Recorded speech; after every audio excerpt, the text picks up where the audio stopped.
Hi there. If you're thinking of running a flower business from your home, then there are a few space considerations that you have to consider. If you're growing flowers, then obviously you need to have space to grow the flowers. And the space you have available will determine how many flowers you can grow in a season. And that then determines how many bunches you can have and how many arrangements you can do, or what. That will determine the shape of your floral business. From there, I have a relatively small space compared to a flower farmer that I use for growing my flowers, and that has led me to drying those flowers so I have less wastage. But that then incurs further space considerations. So growing your flowers, you need the space for the garden. You also need space to sow your seeds and germinate them and things like that. So a greenhouse, or for longevity in the season, you might need a covered space that will keep things frost-free so you can elongate your season. But if you haven't got that, then you are limited to the time frame that you can grow and potentially what you can grow. For me, for drying, I thought that was an easy bet because I thought I can then continue to sell flowers in the off-season. But that then means you also need somewhere to dry and process the flowers. Now, if you're selling fresh flowers, you still need somewhere to process those flowers, even if it's just a matter of conditioning, and then if you're wholesale, sending them off to wherever they're going to get sold. And that takes some space if you're going to do it. Once the flowers are dried, you've then got storage space that you need to allow for, and you also have, if you're wanting to do something yourself with those flowers, you've got workspace that's required. Now, let me tell you, working with dried flowers is a messy business because in their nature, they are kind of crumbly to a certain extent. So you cannot make something with dried flowers and not make a mess. There will always be debris. This year, I'm trying to knock that on the head, and I am going to make a dedicated workspace for my making of dried flower creations. If that also doubles up for a good space for drying the flowers in the tail end of the season, then all of the better. So, previously I have used that barn to work on my flower business, but it also doubles as a junk room. There's not much light, and most of the space is up in the air rather than an actual workspace. So this year I am going to convert this barn, which is kind of self-enclosed, into my own work studio. It's always quite cool in there, which will be a challenge, but I'm hoping that I can make something so that at least I can free up my creative process and not have to worry so much about what mess I'm making. So, let me show you what I'm going to be doing. As you can see, there is not much daylight in here. It's always been the darker barn, and it's also been the junk storing barn. This is actually cleared out a bit. I've got rid of the garden furniture that's been stored in here over winter. But now there is just debris that has been accumulating for years. So all of this can easily be moved elsewhere or thrown away. The one thing that may not be easy to show here is it actually isn't very high. I can walk under it easily, but I can equally easily touch the ceiling. So actually I can hang flowers up here easily to dry, and I quite like the shelving. What we have got tucked away over here, if I you can get to it, is a window that has not been opened or cleaned since we moved here 14 years ago. So goodness knows whether that actually will open. My initial plan was to insulate the walls here, insulate the ceiling, and hopefully keep as much warmth in as I could so I can make it a good working space for the winter. I still think I will require a bit of additional heating. And I was going to, that door there, I can't even open it at the moment, but I was going to change that to a window and change the door that I came in from to a window door.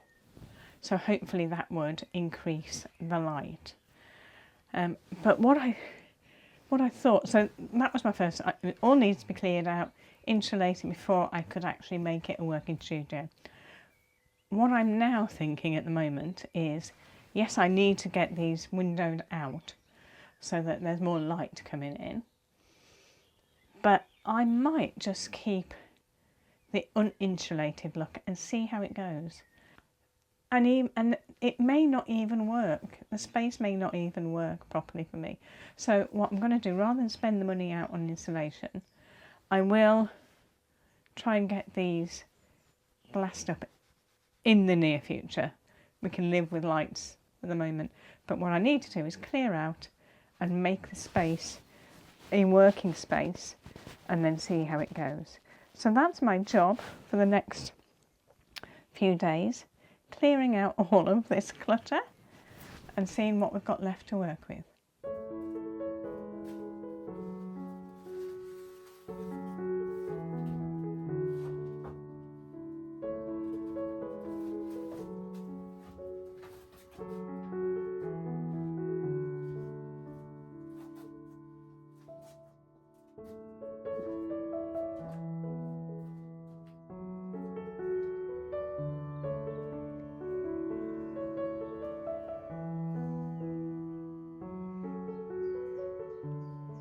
So the cleaning is complete. So come and join me as I reveal my new studio.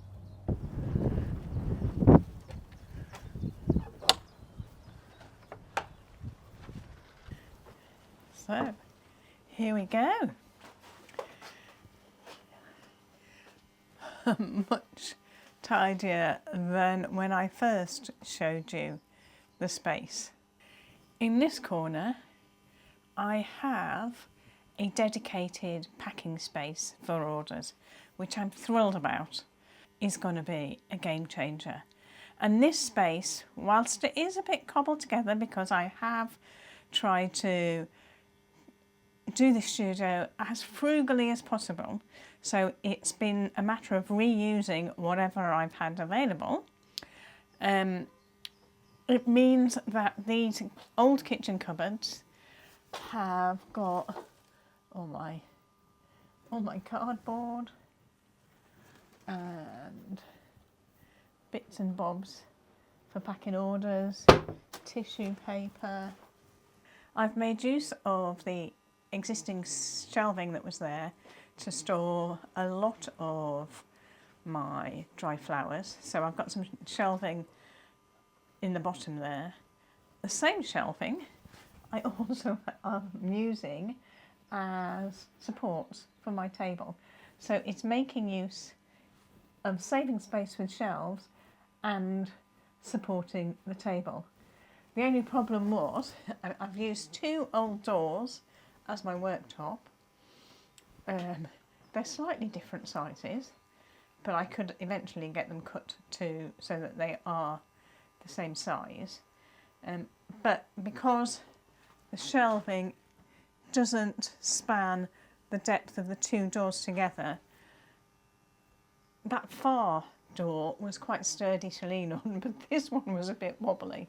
So I'm using this old IKEA trestle table holder, I don't know whether that's the right name, to support it, which again gives me another bit of shelving.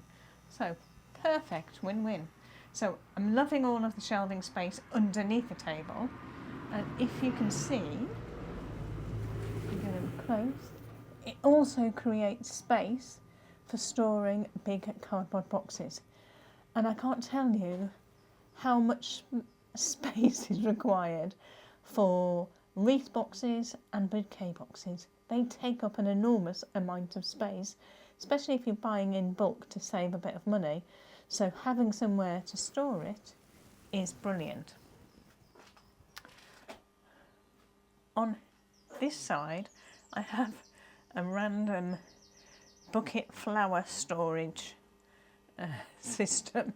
I've put the shorter stemmed flowers kind of colour coordinated a bit in each bucket, so I can easily grab a bucket if I'm working with a particular colour and take it to the table to work with.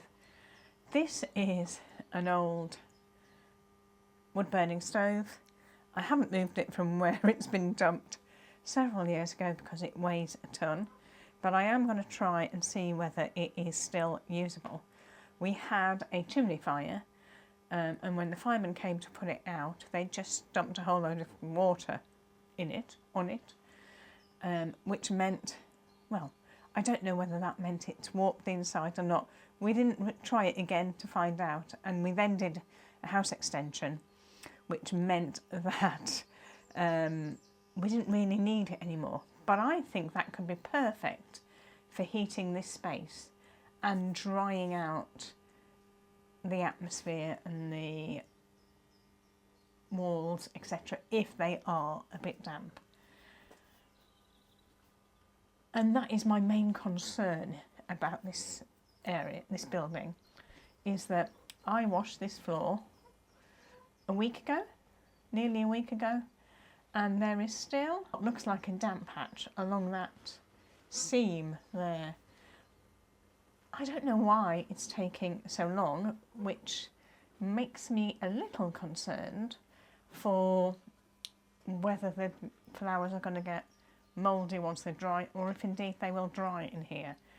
But the dahlias have sat on those shelves all winter and I've only lost one, and they sit in that same space every year and they get through it, so it can't be too damp, otherwise they wouldn't be surviving there. So I am going to wait and see. So the majority of my flowers are down here on the floor. I have kept them off the floor with racking that I had, just in case, and to help with drying. And I've only brought the flowers in latterly, not when everything was washed and dried. So I have had the doors open for days to try and dry this place out, or to dry the floor out. This could be how this floor could be stained, and that's why it is looking like that. I don't know. I also have uncovered, I knew it was there, my trusty old leather sofa, which is so comfortable. So during breaks of creating, I've got somewhere cosy to sit. And the one window that we do have does open actually, but the glass does not get any more clear than the opaque it is. I don't know whether it's opaque glass. It's certainly not cleanable to be able to see through it. I don't know whether that's infecting the light, so I might, when I'm getting the doors glazed, I might get that reglazed, but we shall see. But it is passing in some light, so it's not all bad. So there we have it, a walkthrough of my new studio. I'm really pleased with the result. It's actually, I think, better than I expected. It is a bit chilly in here, and it always has been reliably cool, this barn. Even in the middle of summer when it's baking outside, you can come in here and it would be cool. So it seems to keep temperature static. What would be nice if it could just up that temperature so that A, it's more comfortable to work in, and B, it will keep the flowers from becoming damp. At the moment there is no signs of that happening, although the flowers haven't been in that long. And hopefully I will be creating things really quickly now so that the flowers don't linger and they move out quickly. But I really feel inspired to create things in here, and I am looking forward to getting on and creating more to show you in the coming weeks and months. So, until next time, thanks for joining and happy gardening.